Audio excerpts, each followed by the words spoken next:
রাজধানীর গুলশানে শনিবার রাতে আওয়ামী লীগ নেত্রী ও সাবেক এমপি শাম্মী আহমেদের বাসায় চাঁদাবাজির ঘটনা নিয়ে সারা দেশ জুড়ে তোলপাড় চলছে।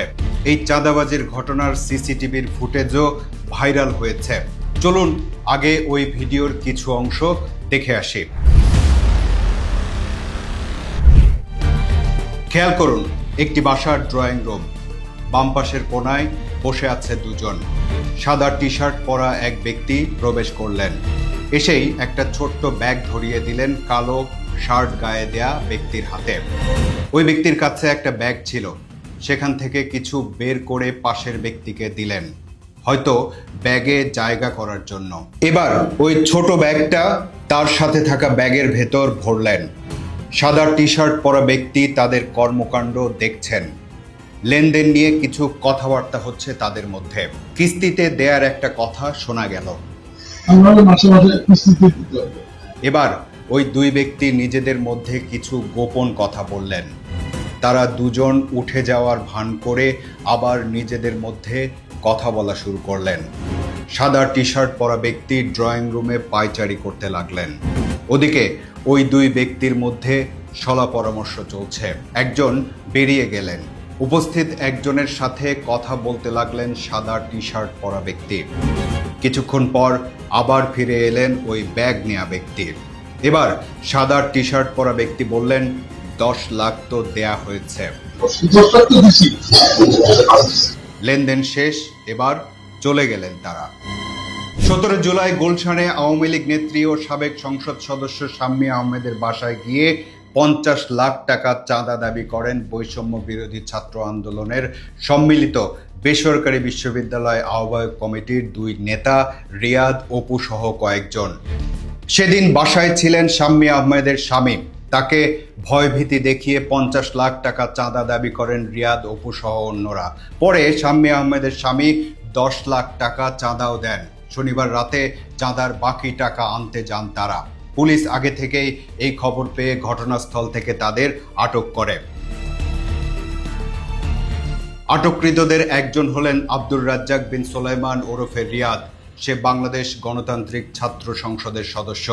খোঁজ করে তার ফেসবুক প্রোফাইল পাওয়া গেল। সেখানে তিনি লিখেছেন, জীবনে এমন একটা নাম অর্জন করতে চায় যাতে পর্দা পড়ে গেলেও হাত তালি বাজতেই থাকে। পরিচয় হিসেবে লেখা আছে বৈষম্য বিরোধী ছাত্র আন্দোলনের ঢাকা মহানগরের সিনিয়র সংগঠক এবং সম্মিলিত বেসরকারি বিশ্ববিদ্যালয়ের কেন্দ্রীয় কমিটির ভারপ্রাপ্ত আহ্বায়ক।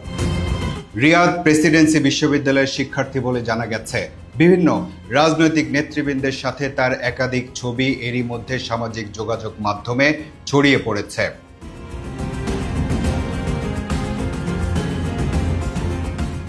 যাদের সাথে ছবি তুলেছে তারাও যে এই ঘটনার সাথে সম্পৃক্ত এমনটা বলা যাবে না, কিন্তু বরং এমন ব্যক্তিদের সাথে ছবি তুলে সেটাকে তাদের ক্ষমতার দাপট হিসেবে তুলে ধরে এবং ভিন্নভাবে তা ব্যবহার করে। এই রিয়াদের পরিচয় শুধু এর মধ্যেই সীমাবদ্ধ নয়। এক ফেসবুক পোস্টে জাতীয় নাগরিক পার্টির যুগ্ম সদস্য সচিব মাহিন সরকার বলেছেন, আব্দুর রাজ্জাক বিন সুলাইমান পুলিশ সংস্কার কমিশনের সদস্য। 25 জুলাই এক ফেসবুক পোস্টে আব্দুর রাজ্জাক বিন সুলাইমান লিখেছিলেন, পথ যদি অন্ধকার হয় তবু সত্য থেকো, আর পথ যদি আলোকিত হয় বিনয়ী থেকো। ওই দলের আরেকজন ইব্রাহিম হোসেন মুন্না, তিনি বৈষম্য বিরোধী ছাত্র আন্দোলনের ঢাকা মহানগর শাখার আহ্বায়ক বলে জানা গেছে। বিভিন্ন তথ্যে জানা গেছে মুন্না অতীশ দীপঙ্কর বিজ্ঞান ও প্রযুক্তি বিশ্ববিদ্যালয়ের শিক্ষার্থী। দলের আরেক সদস্য সাকাদাউন সিয়াম বা এসডি সিয়াম, তিনি প্রেসিডেন্সি বিশ্ববিদ্যালয়ের সিভিল ইঞ্জিনিয়ারিং বিভাগের শিক্ষার্থী। ফেসবুক প্রোফাইলে তিনি নিজেকে বৈষম্য বিরোধী ছাত্র আন্দোলনের সম্মিলিত প্রাইভেট বিশ্ববিদ্যালয়ের সংগঠক হিসেবে পরিচয় দিয়েছেন। গত 18 জুলাই এক ফেসবুক পোস্টে তিনি লিখেছেন, জীবন সহজ নয়, জীবনকে সহজ বানিয়ে নিতে হয়। কখনো কখনো প্রার্থনা করে, কখনো ক্ষমা করে, আবার কখনো বা সময়ের জন্য অপেক্ষা করে। পৃথিবীতে কেউ ভালো নেই, সবাই কিছু না কিছু পাওয়ার আক্ষেপ আছে। জীবনে বন্ধু এমন কাউকে বানাও যে তোমাকে ঠকালে তার জন্য আক্ষেপ করবে। মানুষ চিনতে আমাদের প্রায় মানুষেরই ভুল হয়। এটা আমাদের ব্যর্থতা নয়, এটা আমাদের জীবনের সামনের দিকে এগিয়ে যেতে সাহায্য করে। যত ভুল মানুষের সাথে পরিচয় হবে, তুমি তত বেশি মানুষকে চিনতে পারবে এবং ঠিক মানুষকে নির্বাচন করার সুযোগ পাবে। এই পোস্টে তিনি যাকে ট্যাগ করেছেন তার নাম সাদমান সাদাব। এই সাদমান সাদাবও ওই দলেরই সদস্য। সে বৈষম্য বিরোধী ছাত্র আন্দোলন ঢাকা মহানগর শাখার সদস্য। সেও প্রেসিডেন্সি ইউনিভার্সিটির ছাত্র বলে প্রাথমিকভাবে জানা গেছে। আরেকজন জানে আলম অপু, সে গণতান্ত্রিক ছাত্র সংসদের কেন্দ্রীয় নেতা। অপু গ্রিন ইউনিভার্সিটির শিক্ষার্থী বলে জানা গেছে। ফেসবুক প্রোফাইলে সে নিজেকে বৈষম্য বিরোধী ছাত্র আন্দোলনের সমন্বয়ক হিসেবে পরিচয় দিয়েছে। জানে আলম অপুর নাম খবরে আসলেও সে আসলেই আটক হয়েছে কিনা আমরা নিশ্চিত হতে পারিনি। ছবির একেবারে ডান পাশের ব্যক্তির নাম আমিনুল বলে জানা গেছে প্রাথমিকভাবে। এমনকি এটাও জানা গেছে যে সে মাত্র 10ম শ্রেণীর ছাত্র।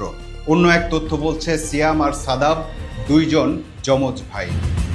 এই ঘটনা নিয়ে বৈষম্য বিরোধী ছাত্র আন্দোলনের সাবেক কেন্দ্রীয় সমন্বয়ক উমামা ফাতেমার একটি ফেসবুক পোস্ট আগুনে আরও ঘি ঢেলে দিয়েছে। তিনি লিখেছেন, এই চাঁদাবাজির খবর দেখে আশেপাশের সবাই এত অবাক হওয়ার ভান করছেন, বিষয়টা কিছুটা হাস্যকর বটে। বলতে হবে, এই প্রথম কোনো চাঁদাবাজি করতে গিয়ে তারা পুলিশের হাতে ধরা খেল। ঠিকমতো খোঁজ নিলে বুঝবেন এদের শেকড় অনেক গভীরে। এরই মধ্যে এই চাঞ্চল্যকর চাঁদাবাজির ঘটনায় জড়িতদের সংশ্লিষ্ট সংগঠন থেকে বহিষ্কার করা হয়েছে। তাদের বিরুদ্ধে চাঁদাবাজির মামলাও হয়েছে। এই ছিল পুরো ঘটনা। এই ঘটনা থেকে সবশেষ উপলব্ধি হলো, লেজও মাঝে মাঝে মাথাকে টেনে নিচে নামাতে পারে। সেটা যে কোনো রাজনৈতিক দলেরই হোক বা অন্য কোনো সংগঠনের বা প্রতিষ্ঠানের হোক। এমন ঘটনার পর একটা খুব পরিচিত স্টেটমেন্ট আসে সংগঠনের বা প্রতিষ্ঠানের পক্ষ থেকে, আর সেটা হলো ব্যক্তির অপকর্ম বা অপরাধের দায় দল নেবে না। কখনো কখনো প্রতিষ্ঠানও এমন স্টেটমেন্ট দেয়।